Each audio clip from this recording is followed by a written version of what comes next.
بسم اللہ الرحمن الرحیم۔ السلام علیکم۔ میں ہوں سید سردار احمد پیرزادہ۔ آپ کو گرے زون ود سردار پیرزادہ میں خوش آمدید۔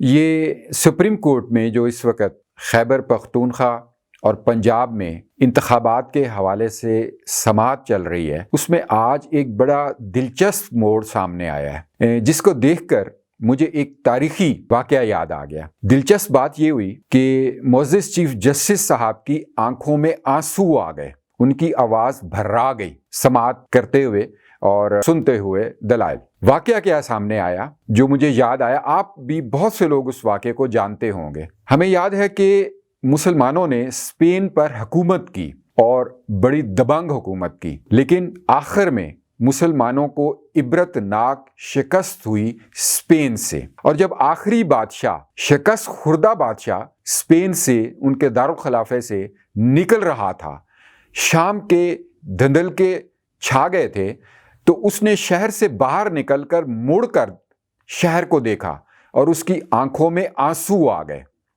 اس وقت اس کی والدہ، اس بادشاہ کی والدہ ساتھ تھی، اور انہوں نے اپنے بیٹے جو اب سابق بادشاہ تھا اس کی آنکھوں میں آنسو دیکھ کر کہا، اور یہی جملہ تاریخی ہے جو آج میں چیف جسٹس صاحب کی خدمت میں گزارش کرنا چاہوں گا۔ اس والدہ نے کہا کہ اگر تم مردوں کی طرح لڑ نہیں سکتے تھے تو عورتوں کی طرح آنسو بھی مت بہاؤ۔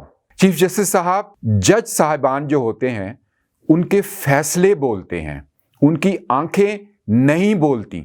میں ایک گزارش کرنا چاہوں گا کہ چیف جسٹس صاحب یا دیگر ججوں کے دل اس وقت کیوں نہیں بھرائے، ان کی آنکھوں میں اس وقت آنسو کیوں نہیں آئے جب جسٹس قاضی فائز عیسیٰ اور ان کی اہلیہ کی تذلیل کی جا رہی تھی آپ کی عدالتوں میں، اور وہ تذلیل تو اب ثابت ہو چکی کہ آپ نے کی، ان کے خلاف جتنے مقدمات تھے وہ جھوٹے ثابت ہوئے۔ قدرت کا عمل دیکھیے، مکافات عمل دیکھیے۔ آپ کی آنکھوں میں اس وقت آنسو کیوں نہیں آئے جب 2017 میں ایک وزیر اعظم کو آپ نے اپنے بگ باسز کے اشاروں پر، انصاف کے نہیں، اپنے بگ باسز کے اشاروں پر، جو اب ریٹائر ہو کر ذلت کی زندگی کی طرف جا رہے ہیں، ان کے کہنے پر ایک منتخب وزیر اعظم کو نامنتخب کر دیا، اور پوری قوم کو ایک اس وقت سے لے کر اب تک ایک اذیت ناک کیفیت میں مبتلا کیا ہوا ہے۔ جناب چیف جسٹس صاحب، یہ آنسو آپ کے اس وقت کیوں نہیں نکلتے جب سپریم کورٹ میں ریکارڈ کے مطابق 51-52 ہزار مقدمات پڑے ہیں اور ان کے سائل تڑپ رہے ہیں، اور کئی سائل تو اپنی زندگی سے ہاتھ دھو بیٹھے ہیں۔ جناب چیف جسٹس صاحب، آپ اس بات پر خود فیصلہ کیجئے گا کہ آپ نے کہا کہ ہمارے سینوں میں بھی دل ہے۔ بہت معذرت کے ساتھ، عدلیہ اور جج صاحبان کے سینے میں دل نہیں ہوتا، آئین اور قانون ہوتا ہے۔ ہاں، البتہ اس آئین اور قانون کے تحت رحم کی اپیل منظور کی جا سکتی ہے۔ اب اگلے پوائنٹ کی طرف آئیے ڈیئر ویورز، لیکن اس سے پہلے ایک درخواست کہ اس چینل کو سبسکرائب کریں اور بیل آئیکن کو بھی پریس کیجئے۔ سبسکرپشن آپ کی میرے لیے بہت اہم ہے۔ اگلے پوائنٹ پر کہ عمران خان عدلیہ کے لیے کیوں ڈارلنگ ہے، why Imran Khan is darling for judiciary, یہ بہت اہم بات ہے۔ میرے تجزیے کے مطابق، حقائق کے مطابق جو آپ کے سامنے آ رہے ہیں اس وقت میڈیا میں بھی اور ویسے بھی، دو باتیں بنتی ہیں۔ ایک تو یہ جج صاحبان کی ذاتی انات، ان کی ذاتی خواہشات، ذاتی انات نواز شریف کے خلاف، ذاتی انات نون لیگ کے خلاف، یعنی پرسنل ایگو جو جج صاحبان کی تھی وہ سامنے آ رہی۔ دوسری، ٹرک کا کھڑے ہو جانا، یعنی عدلیہ کے ان ججوں کے سامنے ٹرک کا آ جانا جس کا ذکر تحریک انصاف کے رہنما کر چکے ہیں۔ یہ دو باتیں، اب دیکھیے کہ جسٹس کھوسا، بات سامنے آ چکی ہے نا کہ جسٹس کھوسا نے اپنی بہن کا بدلہ لینے کے لیے نواز شریف کو ڈسکوالیفائی کیا. کیوں؟ وہ اس لیے کہ جسٹس کھوسا کی جو بہن تھی ان کو 90 کی دہائی میں شہباز شریف نے طلاق دے دی تھی. یعنی جسٹس کھوسا کی جو بہن تھی وہ شہباز شریف کی بیوی تھی جسے بعد میں شہباز شریف نے طلاق دے دی. بالکل سمجھ آتی ہے کہ ہمارے معاشرے میں یہ بات بہت انتقام تک پہنچتی ہے، اور جسٹس کھوسا جج بن کر فیصلہ نہیں کر رہے تھے، ایک بھائی بن کر کر رہے تھے. اگر بھائی بن کے کرنا تھا تو ہم ان کے ساتھ ہوتے کہ وہ عدالت چھوڑ دیتے، جج نہ بنتے، پھر ہم ان کا ساتھ دیتے. لیکن ایک بات بتائیے چیف جسٹس کھوسا صاحب کہ آپ کی بہن بھی تو سوکن بن کے گئی تھی نا، اس وقت کہاں تھے؟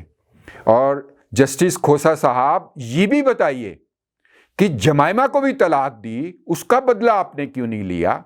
ریحام خان کو بھی عمران خان نے طلاق دی، اس کا آپ نے بدلہ کیوں نہیں لیا؟ اور جسٹس کھوسا صاحب یہ بھی اپنی اخلاقیات کی مینار پاکستان پر کھڑے ہو کر بتائیے گا، اخلاقیات کے مینار پاکستان پر کھڑے ہو کے، کہ آپ نے عائشہ گلالئی کے جو الزامات تھے، وہ جو خاتون سب سے پہلے نڈر ہو کر عمران خان کے سامنے آئی تھی، اس کے الزامات کا آپ نے کیوں نہیں نوٹس لیا؟ اور جسٹس ثاقب نثار صاحب جو کہتے ہیں کہ ان کے بچے کہتے ہیں کہ مریم نواز نے انہیں دوبارہ زندہ کر دیا، نہیں، ایسی بات نہیں ہے. مریم نواز نے تو کیڑے مار دوائی ڈالی ہے اور چوہے اور کیڑے بلوں سے نکل کر باہر آ گئے ہیں. لہٰذا یہ سب باتیں سوچنے کی ہیں کہ عمران خان لاڈلا کیوں ہے. ذاتی اناد اور ٹرک جو کھڑے ہیں ان کی بنیاد پر عمران خان لاڈلا بنا ہوا ہے.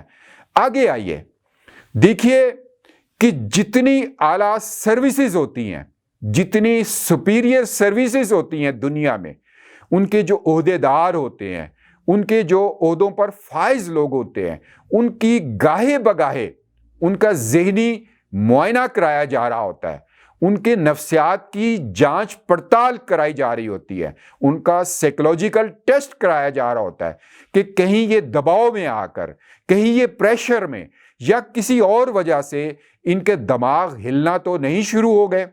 دیکھیے ہمارے ججوں کا سائیکولوجیکل ٹیسٹ کیوں نہیں ہوتا؟ کیا ان کی ذہنی کیفیت جانچنے کے لیے ہمیشہ ان کے سال میں 1 مرتبہ 2 مرتبہ نفسیاتی ٹیسٹ ہونے چاہیے کہ کیا ان کی جو نفسیاتی پوزیشن ہے وہ ٹھیک ہے؟ کیا وہ ذہنی کسی مرض کا شکار تو نہیں ہو گئے؟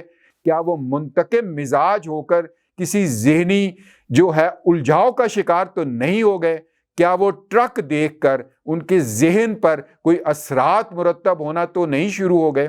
لہذا جہاں جو عدلیہ کے جج ہیں ان کی جاسوسی یہ ہونی چاہیے، جیسے کہ میں نے اپنی ایک سابقہ ویڈیو میں کہا تھا کہ کیا ان کے جو کنڈکٹ ہیں وہ کسی اوبلائج ہونے کا نتیجہ تو نہیں ہو رہے. اور دوسری ویڈیو میں نے کہا تھا اسی سے متعلق ججز کی کہ جو ججز ہیں ان کی لائرز کی جو وکلاء کی انڈکشن ہے ایز اے جج وہ ختم ہو جانی چاہیے، اور جو سیشن جج اور سول جج کے لوگ ترقی کرتے ہیں وہی آگے آنے چاہیے. اس کے بعد یہ بھی تجویز میری ذہن میں رکھیے کہ جو جج ہیں عدلیہ کے ان کے نفسیاتی ٹیسٹ بھی ہونے چاہیے. اور اب ایک بات بہت اہم میں کہنا چاہ رہا ہوں کہ جو عمران خان کی پسندیدگی سپیریئر گھروں میں موجود ہے اس کی کیا وجوہات ہے، اس کی زیادہ بات میں نہیں کروں گا. بس ایک تاریخ کا ایک اہم کردار ہے راسپوتین، اس کے پاس شیطانی قوت تھی جس کی وجہ سے کچھ لوگ اس کی طرح متاثر ہو جاتے تھے. بس میں اس سے زیادہ نہیں کہوں گا کیونکہ عمران خان میں کون سی ایسی کوالٹی ہے؟ وہ سرٹیفائیڈ کرپٹ ہے فائنینشیل، وہ سرٹیفائیڈ نشئی ہے، وہ سرٹیفائیڈ اس نے جو خواتین کے ساتھ زیادتیاں کی ہوئی ہے وہ موجود ہے.